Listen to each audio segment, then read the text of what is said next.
Hey everyone, welcome back to the It's a Mind Game podcast. My name is Jade, and today I'm delighted to be welcoming back the wonderful Jacqueline. She's a psychotherapist, and if you haven't seen her on Instagram, she is Wings and Quill, where she has such informative, wonderful posts, primarily focused on eating disorder recovery.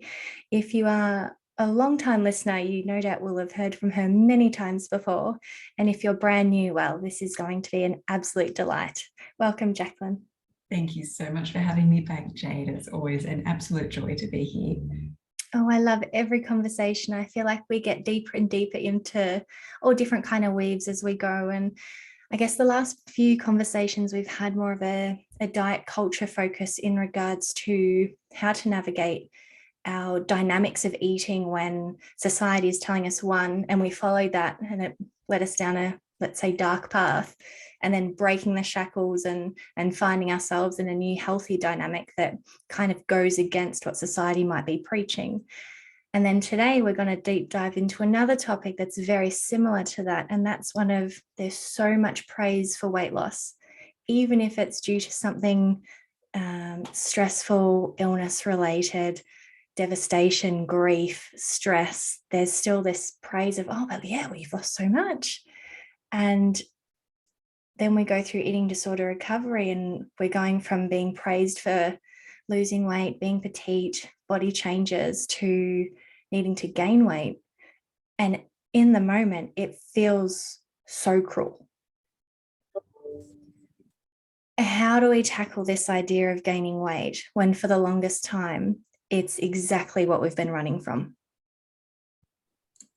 It's a wonderful question, and everything you've acknowledged is part of what's going to be important to unpack more today and talk through, because we're set up on this narrative arc of weight loss being one of the biggest accomplishments we could almost achieve in our society. I know I've had friends that have impressive degrees and have had children and have accomplished, in inverted commas, all these other things, which is, it's still a problem if we're always putting people on a platform for that, but that's, we'll come back to that point. But then they've also lost weight at some point and been more celebrated for that, more upheld for that weight loss than anything else they've achieved, and shared that with me. Like, what does that message back to us, that when I got this promotion or I completed some significant other achievement that was in line with my values, that was important to me, when I went through big life transitions, it was nothing compared to how I showed up in a smaller body that was so celebrated, that was so messaged back as a highly valuable achievement and accomplishment, which goes hand in hand with the opposite side of the same coin. If we are then going to gain weight, it feels like we're doing something that is of high risk from a social perspective. There is the fear of judgment. I very often hear that from people. People are going to think I'm not a healthy person anymore. I don't care about fitness. I've let myself go, make assumptions about lifestyle choices. And the idea of weight gain, even if objectively from a medical or health perspective, that person gaining weight would be something that is almost a common sense opinion, that they might be more underweight than they even realize, for example. It's very hard to be discerning around that when the ultimate messaging about weight gain is implied with meanings such as laziness and greediness. Right from the Disney movies we watched growing up as children, the bad guys, the evil characters are often in bigger bodies, represented in bigger bodies, or it's like the dumb, silly sidekick, like the humor relief is in a big body, and we don't take them seriously because they're big, and that's an indication to us that their worth isn't as valid as the protagonist. It's in our cellular memory that gaining weight in our culture is at higher risk from a social rejection perspective. So again, even though objectively there are times where that might be absolutely crucial, to go through that process still feels like very counterintuitive. Mm-hmm. And it's so interesting how you said, we've got so many areas of life that we can be successful in, whether it be career focused, family focused. It could even be on an emotional front, just showing up as an incredible sister or best friend or colleague. There's so many elements of life that we can excel in. But there tends to be this weight loss where it seems to be important to everybody. And I guess what I'm trying to articulate is, if you think about someone who's completed a particular university degree, and for the most part, general knowledge is, while they would have allocated a lot of time and a lot of energy in order to achieve that, well done. But depending on what your path has been with your own education or what you've been exposed to through others, you might not know how difficult it actually is to get through the university degree. So let's say to become a psychologist, you've got to do all this learning and all the studying and allocate all the time, but then you've got to do however many hundreds of hours of placement. So to the person who knows that, it's like, wow, you finished your degree. Congratulations. That was so much time and energy and labor. Well done. But then you've got somebody who might not know time, energy, effort, placement hours, and they just know you got a degree and that's the career you're working in now. And they go, oh, that's great. That's really good, because they don't actually know what it takes to achieve what you're achieving. And it's relative to, I guess, the praise you're going to receive. Where when you think about weight loss, it is probably the most understood process by everybody. You need to be conscious of what you're eating. You need to say no. You need to exercise more and perhaps prioritize things that you're currently not prioritizing. So when we look at the general population, you go into a room of people and you've lost weight, whether it be for a good reason or a bad reason, you've got a lot more approval coming in because everybody understands. So you do happen to get that praise of, oh, that took discipline. Oh, you really prioritize your health and your time and everything like that. And I feel like sometimes that's why the praise we receive can be misleading, because we get the praise that's pretty consistent amongst the people we're around because everyone gets what's required, versus university education or even becoming a parent. It's a very different, oh, wow, you did good, to last 6 months of sleepless nights from someone who's experienced it versus someone who's got no idea. It's like, oh, that would be tough, but it's very different to someone who's lived it. I feel like I've gone on a tangent once again, but just that idea that no wonder we can almost get swept off our feet by praise because it's so readily accessible to everyone around us. And for the most part, it's one of the most popular conversations we experience. When you think about even like magazines and lunchtime breaks and all that kind of stuff, there's constant chatter about it and everyone knows what's required.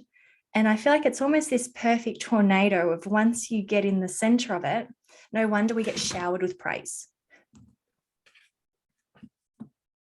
That's wonderfully described, Jade. It's a bit of an aha moment hearing you say that. I think that's a very good point around the accessibility and relatability of the achievement, and the overlap in values maybe towards that, versus say someone that's achieved something academically but maybe not everyone values academics.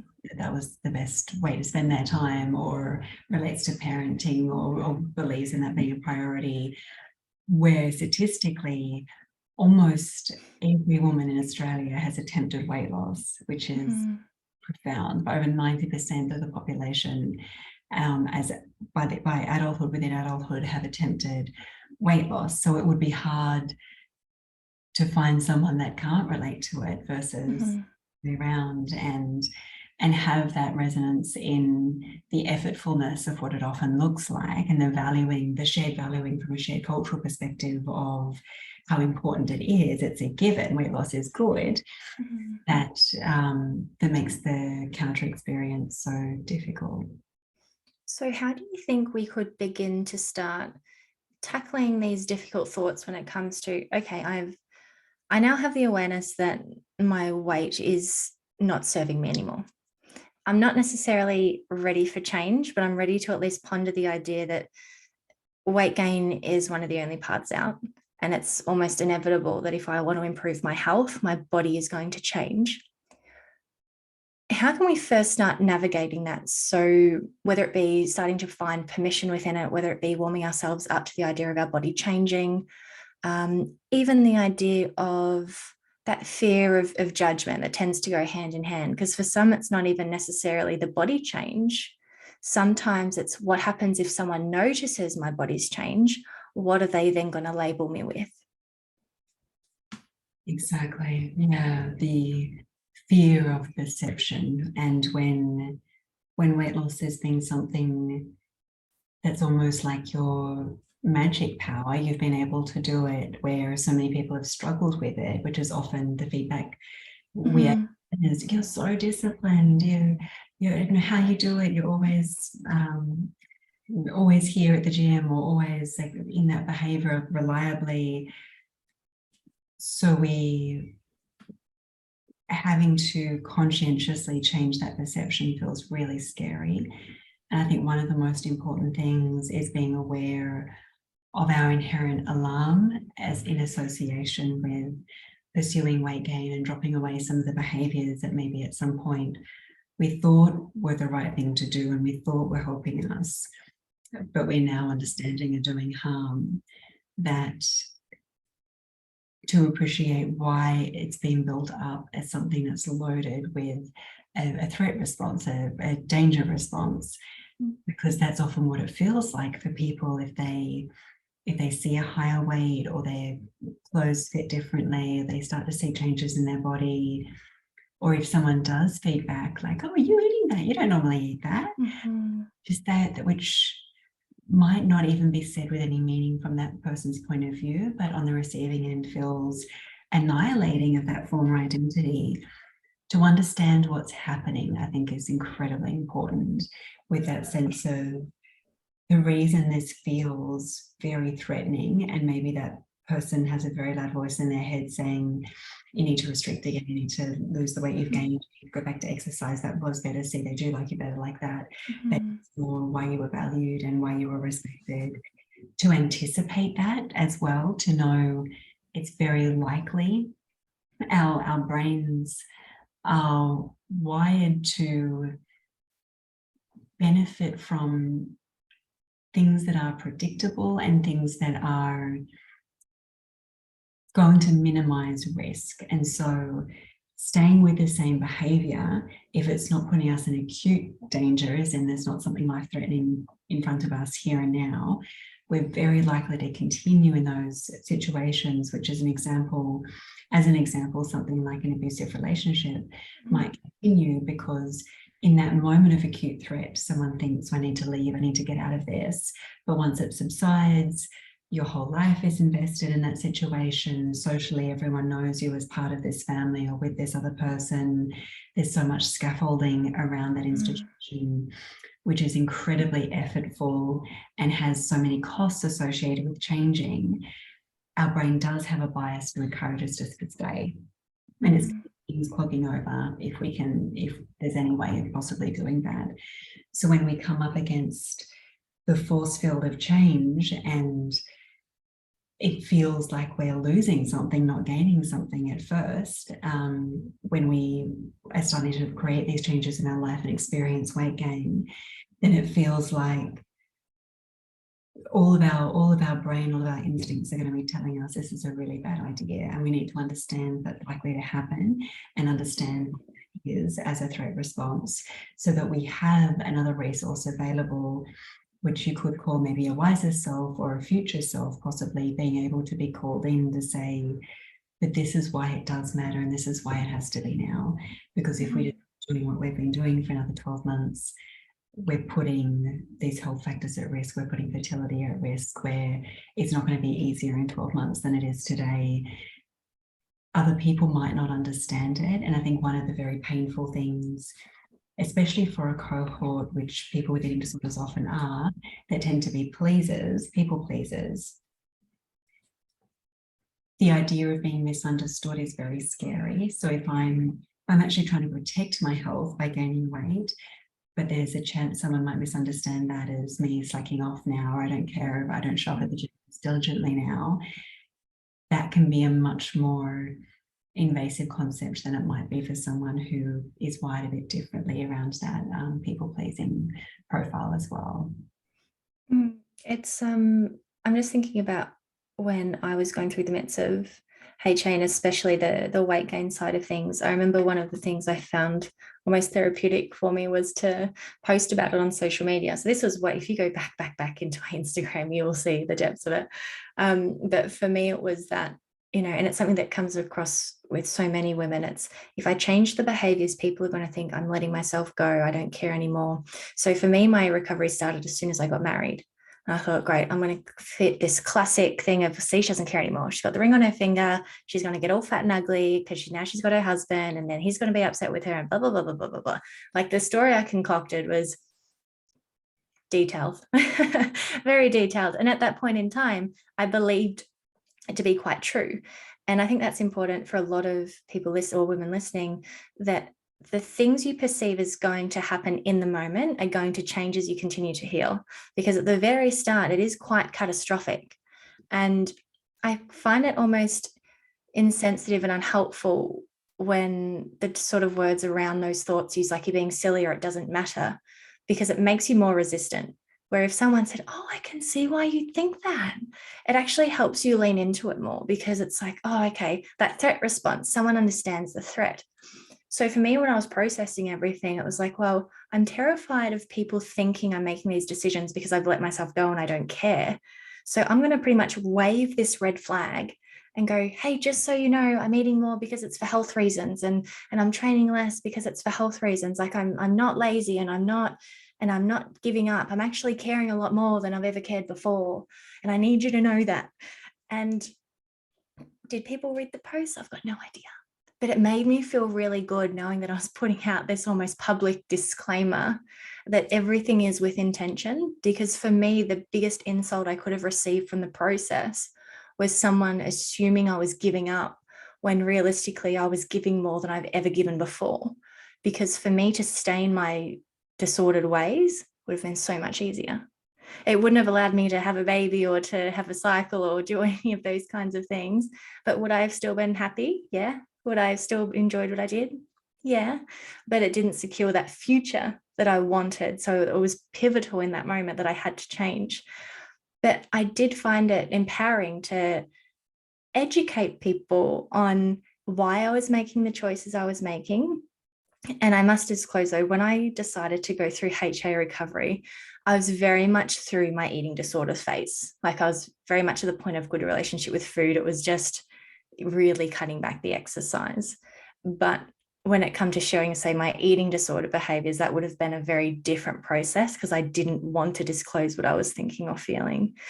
But there was, and there's no wrong or right to that. If you want to share what you're thinking and feeling, absolutely do that. Because I do believe honesty is like your ticket to freedom. If you can just share your truth, oh my goodness, the power that comes with it is incredible. And what I realized from that experience of sharing blew my mind, because I was expecting a backlash of, that can't be right, that's wrong, this is silly, all the things I'd catastrophized. I thought at some point someone would pull me up on it. And for the most part, if anyone started to read the posts, or if I started to share face to face, I actually got, wow, you've waited 6 years to deal with this? You haven't had a period in 6 years? Oh my God, Jade, why would you put your exercise before this? And when I first heard it, I thought, they're tricking me. They're trying to make me feel good about this because they pity me, or I don't know, I not helpful things. And then it started to be consistent. I'm like, hang on, this is actually how people feel. They prioritize health before physicality. And as I started to trust that, and I started to allow it to come in, was when I then created more space to allow for more freedom, to allow for more spontaneity, to allow more space to be intuitive about what my body needed versus what society needs from me. because it turns out I thought, and I truly believed it, hand on heart, I believed it, that all my core value come from my physique, my type of training, how I ate. There was no character included. There was no like empathy or fun, or it was nothing. And as I started to remove that away, I realized it was such a false perception, and that everything I thought was most important, people saw me as, definitely it was a characteristic of me. Like, yeah, I was the fit girl in the group or the fit whoever, but that wasn't why they were friends with me. That was just like a little secondary category of if they were going to split me up from someone else. I was, oh, yeah, she's at the gym all the time. But it wasn't actually, I'm friends with her because of that. And key to the long-winded story, but just that idea that when we go into this idea of weight gain, our perception can be so loaded with, if I gain weight, I'm going to be seen as the person who's given up, who is lazy, who doesn't care, who is unhealthy. When sometimes sharing your truth allows you to actually see how far from that people actually perceive us. And for the most front, they're so happy for us when we start to make changes that we just blocked off. We had no perception.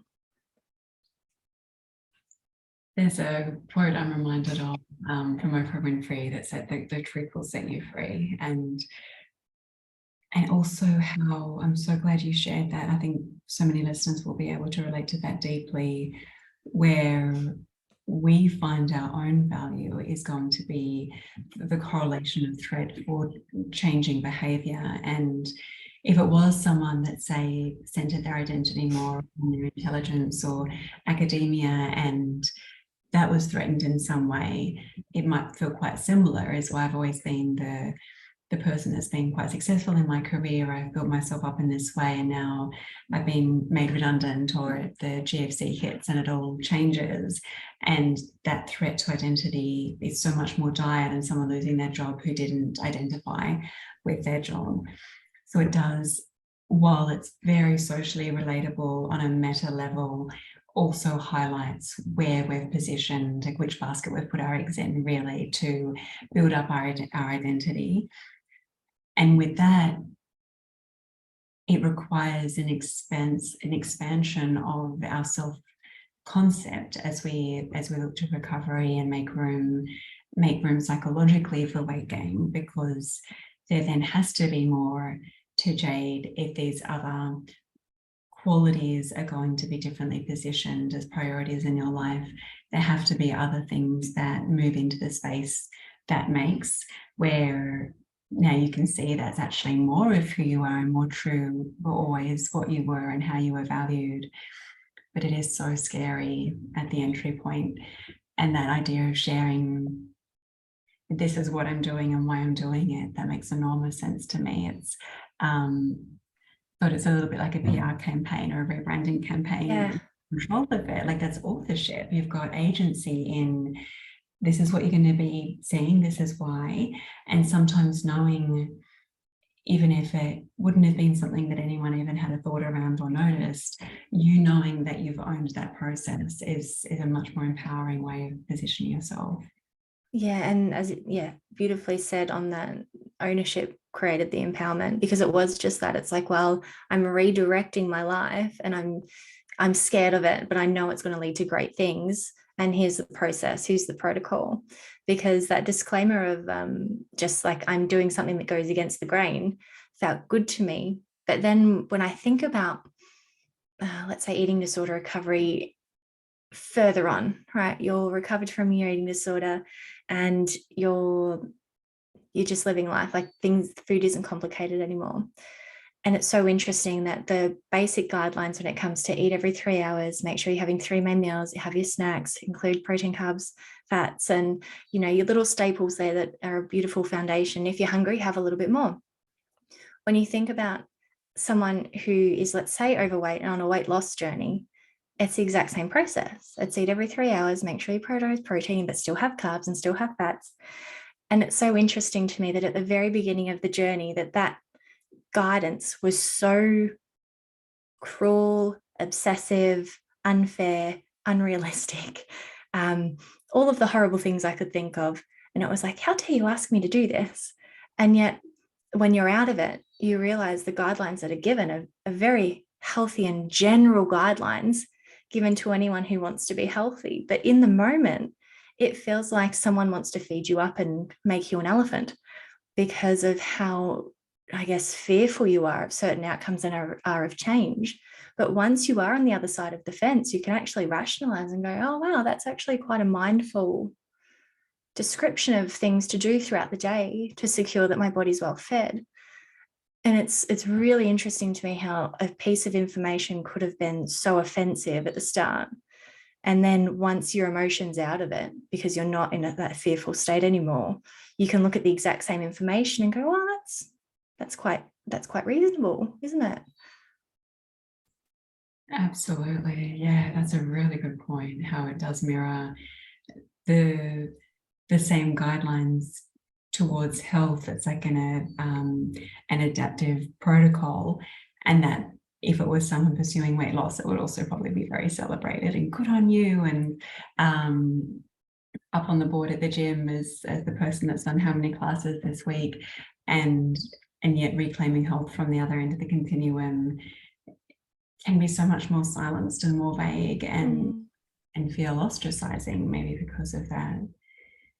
Can I ask you, Jade, because I wondered if it might be really important for listeners thinking about weight gain, how did you go about tolerating changes in your body, like physiologically, like the meaning making of seeing change as you gained weight? Yeah, it's definitely a long, lengthy process. And there's days where you can really just be like, this is great. I'm so happy with how I look, and I'm happy. Or even if I'm not necessarily happy with how I look, I'm really happy with how I feel. So it feels like a good deal for me. I can navigate this because I feel really good. I look okay. This works. But then there's other days where I'd look in the mirror and that I feel fat, because you hear on social media, you can't feel fat. It's not an emotion. I'm sorry, but if you've been through it, you feel fat. You feel the size of an elephant. For me, there was times, full transparency, I wanted to rip my skin off. It was like if I could rip it off or cut it off with scissors, get it off. It was like this pure experience of disgust. Like, I'm so disgusted. This has to stop. But I would recognize, one, I'm incredibly emotional because I'm being so nasty to myself. And if I'm being that nasty, I'm not in a calm, logical state. I'm anxiety to the tens, and hence the cruelty. So I'd witness the thoughts and I'd be these on the nasty days. And I give myself some space to just calm down and be like, look, this isn't the real you. You'd never talk to yourself this way, let alone anybody else. Let's just calm down for a second. The reality is, if I go back to what I feel is better, the thinner version of me, it's not going to lead me to the life that I'm working towards. So that's a loss. I might feel better temporarily if I lost the weight for a day or two, and then I'm going to slingshot back to where I want to go and repeat all the steps I've just done. That seems lengthy and painful. Why would I do that? Even though I feel awful right now, I know once I feel a little bit better later, I'm actually can twist it and go, well, every day I pursue this, I'm one day closer to the end goal, which is being weight restored, having my period back, having a child. And because I am a very goal-orientated person, I needed to use that as ammo to get me through. And some key things that I used to focus on is, in the past, my markers of success were always eating less, training more. And I can't bring those into my new pathway forward, because sometimes I would try and do both. It's like I want to feel good about what I used to do while knowing I need to do the opposite. And it's like, well, you need to pick what makes you have a successful day. What makes me have a successful day is having my breakfast, lunch, dinner, snacks, being mindful with my movement. And then if I was upset about things, I'd be like, well, have you stuck to the things you needed to do today? Because there's your pat on the back. Don't worry about anything else. Just stick to those tick boxes. And it would just help me see the light in, this isn't going to last forever. And I would never distract from the idea that I'm being silly, because I don't think any of us are being silly. What we're experiencing is real, and it it's emotional, and I'm going through such a process of change that I think it's so okay to actually sit in the emotion sometimes so that you can work out how to get out, but don't sit there too long. That's that's the detail where having help is really handy, because if you sit there too long, you will get lost. You've got to pull yourself back up again. So for me, it was very much knowing what I wanted and knowing that every day I'm living in this new version of myself, I am one step closer to what I want. And knowing that the weight restoration process isn't forever. At some point, my body will be happy again. And if I want to make changes to my lifestyle, mindful ones, that I can. And just like any other athletic endure, if I wanted to go be an Olympian, I can't just wake up and be like, I'm going to the Olympics today. I can't. I need to show up to training. I need to find coaches. I need to invest time. Perhaps I'm struggling with injuries and then I'm recovering. So I would sort of bring in that metaphor of, well, I can't just wake up and want a period. Like I need to work. And some part of the work is going to be feeling these emotions and finding ways to get myself out. So for me, I didn't necessarily follow the prompts other people do with all the self-care processes and things like that. It didn't stick well with me, didn't resonate well. But what did work well for me, though, thankfully, I remembered, I would have been disappointed if I got back to it later, was function over physique. So I'd sit there and be like, let's say, oh my God, look at my legs, right? I go, no, but you know what? Those legs have allowed me to walk all day today. And as a result, I could jump in my car and I could get to work. My arms have allowed me to give my husband a cuddle. The fact that I can see means I can see people's smiles when I'm walking down the street, or I can hear the birds chirping, and that would really ground me, because really it's everything else that's allowing me to experience this world that matters, not how I'm physically showing up. I appreciate you doing that so much. There's so much in that will be so relatable and useful for people to hear. I think the normalizing and acknowledgement of how intense the rejection of body change can feel. I so value your honesty in that, because that feeling of like wanting to get scissors and cut the weight gain off, or just feeling absolutely disgusted with yourself, is first of all a brilliant thing to highlight, that the very intensity of those thoughts suggests the kind of place it's coming from within you. And if people listening are experiencing that, to try and bookmark that until other parts of themselves have a chance to opine on the same situation. So it's more of a meeting of different parts of ourselves and appreciating the intense distress, but not reacting to it. Something that I noticed in speaking to a lot of people really in pain of weight gain is that there's an assumption, if it's this painful, it can't be right. I think we have that socially, we have that mythology around a few things, even like romantic love. Like if it feels really good, it must be right, when maybe it isn't. But also when it feels really bad, if something I'm doing feels really wrong. I mean, I'm a huge believer in listening to our intuition and making space for that. But sometimes when there's trauma, we have that response and our intuition is blocked, or our ability to act on or know what is in our ultimate best interest is blocked, because we're just in a fear response. And trauma can be so many different things, but there can be trauma from years of disordered eating. There can be trauma from body image distress. And when you're trying to make changes to those very subjects while living in this body, like no one gets to escape the reality of being in the body, that while it's changing, it can be very confusing, because I don't find that depth of it is often spoken to for as stressful, as intense, as confronting as it can be. So there could be an assumption of maybe other people have gained weight and maybe they're a bit uncomfortable sometimes, but they went along and did it. But when I try and do that, it's hell, it's agony. I can't focus on anything else.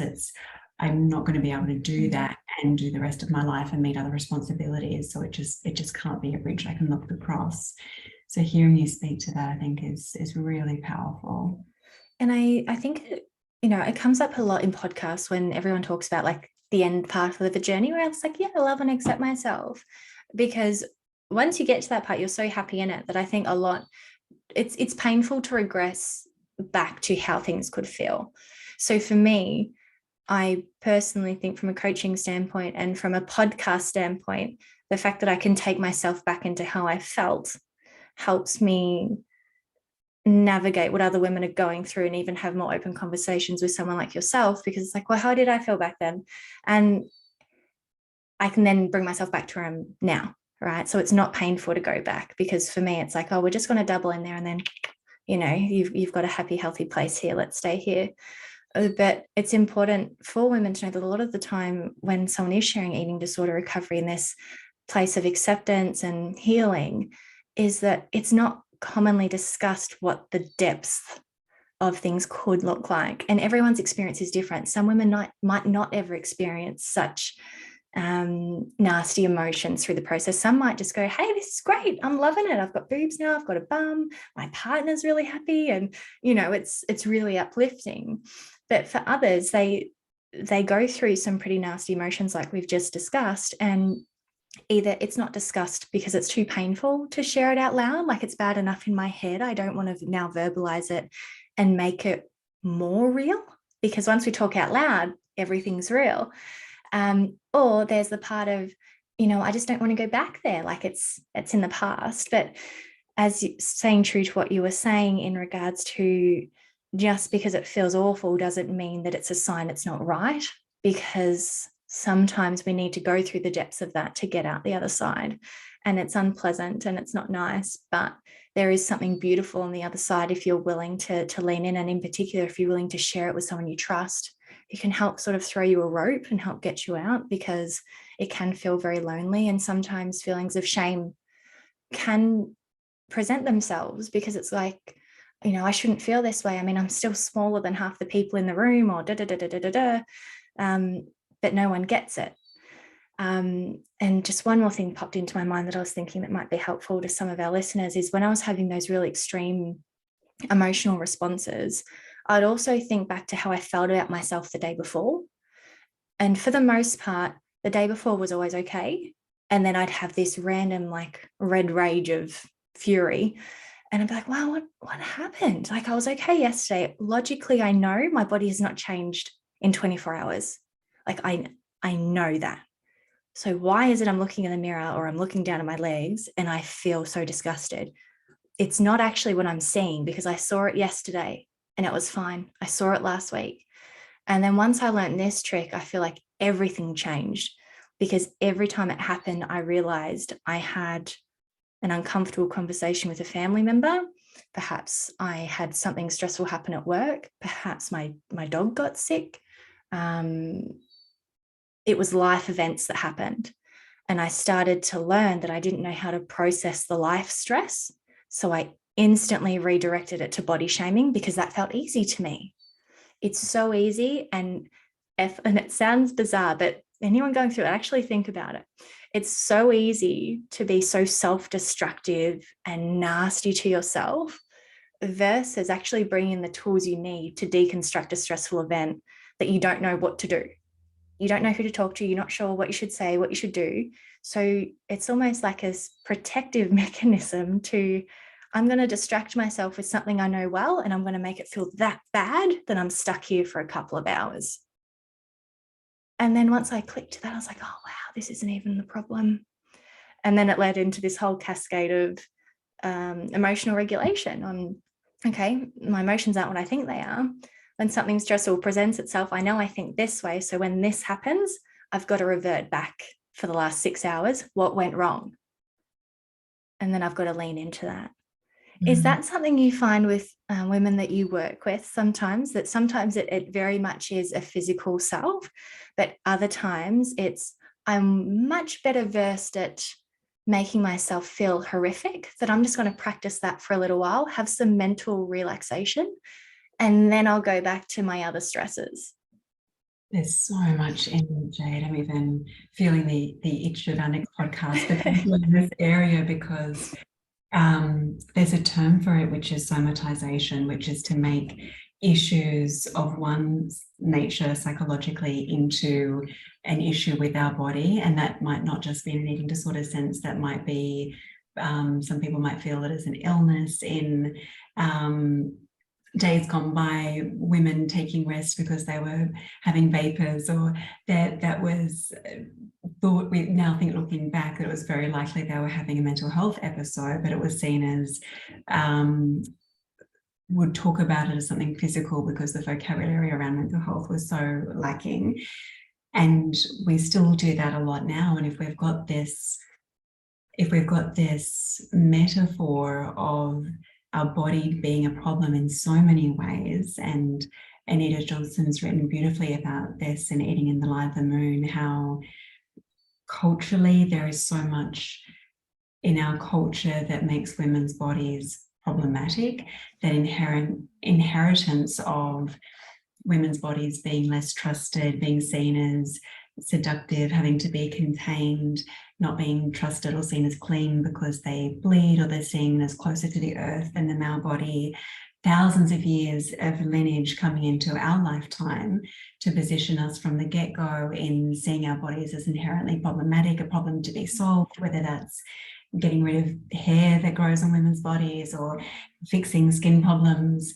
And a very, very large or significant part of that conversation often comes back to weight and making bodies small enough to not be obtrusive, small enough to not be intimidating, to reach acceptance from that context. But when we can alchemize our problems into being about our body, we have quite a practical way we can fix it. So rather than deal with this really complex historical issue with my mother, I can just restrict this afternoon and make it about my thighs. It's, using the word easier in the sense of, I've got the tools readily to do that. I've got the skill set, I've got the practice, it's familiar. I don't have to go somewhere uncomfortable and think about something much more threatening to my sense of self and maybe ways of functioning and support systems in the world. I can just focus on this area that I am pretty comfortable with, although it is uncomfortable and upsetting, still very familiar, is a really big thing. And I think that gets exposed on steroids when we come to weight gain and pursuing weight gain, because all of a sudden you don't have that avenue to utilize anymore, and it can reveal a lot. It can be like opening Pandora's box. Absolutely. And as you said, I would love to dive into, is it somatization in our next podcast? I feel like that would be so helpful to a lot of our listeners and to the general population. I'm sure there's some golden nuggets there to extract out into our life wisdom and knowledge of things. But as always, Jacqueline, I've absolutely loved exploring weight gain with you, and I'm sure our listeners have either felt understood or they've got some new inspiration to continue moving forward. And more than anything, if anyone listening wants to reach out and connect with us, please do. We would love to hear from you. And, if any, just knowing that you are not alone in this journey, and there's nothing you could possibly think that no one else has thought before, because it really can feel that way in the moment. And when you find the right people to support you, you're not going to feel like what you're thinking is shameful or silly or unwise, let's say. But for now, Jacqueline, thank you so much for joining us. I'm going to leave all your details in the show notes. And as I said, I'm so excited for our next conversation. Likewise, Jade, an absolute pleasure.